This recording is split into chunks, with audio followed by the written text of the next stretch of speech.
So next on my ancient DNA match, baby girl from Turkey, CBT018, Corum province, central Turkey. I matched 0.08%, genetically closer to this sample than 56.16% of other genome link users.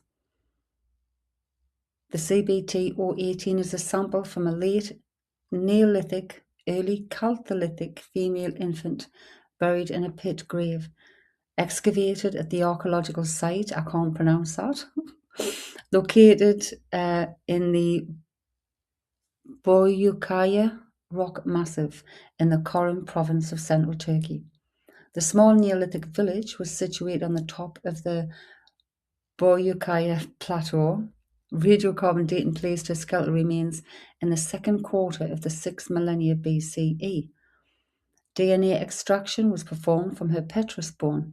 Her mitochondrial DNA haplogroup was determined to be X2. The small settlement unearthed is within the later Hittite capital of Hattusa.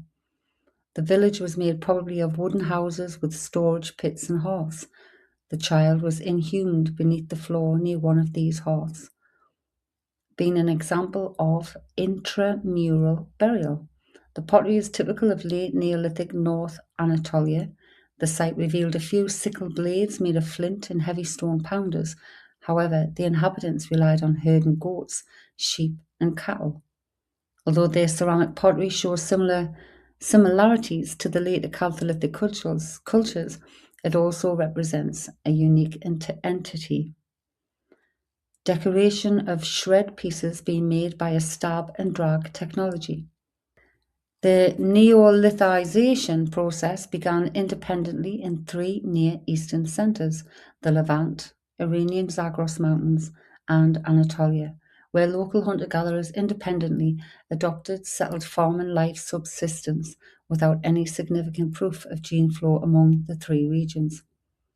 After 2 millennia, the situation changed, and there was extensive admixture between the Neolithic urbanization centers of the Near East, population movements, and the transfer of cultural ideas among the Caucasus and Mesopotamia. Eastern Anatolia and Mesopotamia are archaeologically and genetically attested. Her mitochondrial haplogroup, the X2, is frequent in the Near East, Caucasus, and South Europe. The age of death, they think, is between 6 and 12 months old. Oh. The baby was found in a contracted fetal position inside a pit grave under a house floor. It's so sad when I find babies.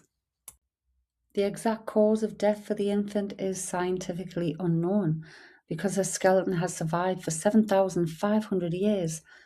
Archaeogeneticists and anthropologists are restricted to studying her bones. In ancient remains, a specific cause of death can usually only be identified if there is obvious physical trauma to the bones, such as fractures or violence. Her skeleton did not show these types of markings. However, historians and scientists can look at the broader context of the early Chalcolithic period to understand what likely happened. There was a high infant mortality rate. In prehistoric societies, infant mortality rates were exceptionally high. It was common for up to 30 to 50% of children to die before reaching their first birthday.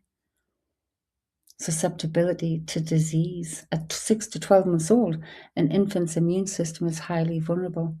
Prehistoric infants frequently succumb to acute illnesses that leave no trace on bone, such as gastrointestinal infections, respiratory diseases like pneumonia, and seasonal flu. The wean and stress.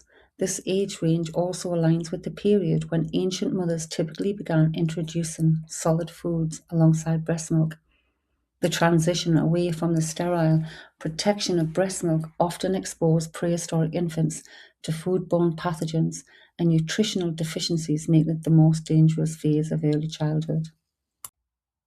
During the early Chalcolithic period, around 5,500 BCE, in north-central Anatolia, life for this little girl's parents and her community was defined by a transition from early farming to a more connected, resource-rich lifestyle. Home and hearth. The community lived in sturdy, square mud brick houses built close together. The interiors featured plastered walls, built-in storage bins, and raised clay platforms for sleeping and sitting. Houses centered around clay ovens or domed hearths, used for both cooking and warmth during central Anatolia's harsh winters. Death was handled with deep domestic closeness. Families buried loved ones, especially infants like CBT018, directly beneath the dirt or plaster floors of their living rooms, keeping their ancestors structurally woven into the house. Archaeobotanical and protein studies from Central Anatolia reveal a variety of mixed diets.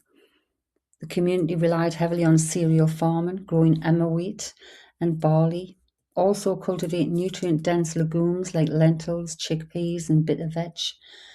Animal husbandry was a massive part of daily life. Parents herded sheep and goats for meat and milk alongside cattle and pigs. They supplemented their meals by gathering wild flax, fruits, and nuts, and occasionally hunting wild boar, deer, or small game. The Copper Age, while stone tools remained vital, this era marked the dawn of the Chalcolithic, the Copper Age. Her parents would have witnessed early metalworking, utilizing raw, beaten copper for small beads, pins, or basic tools, alongside traditional obsidian blades.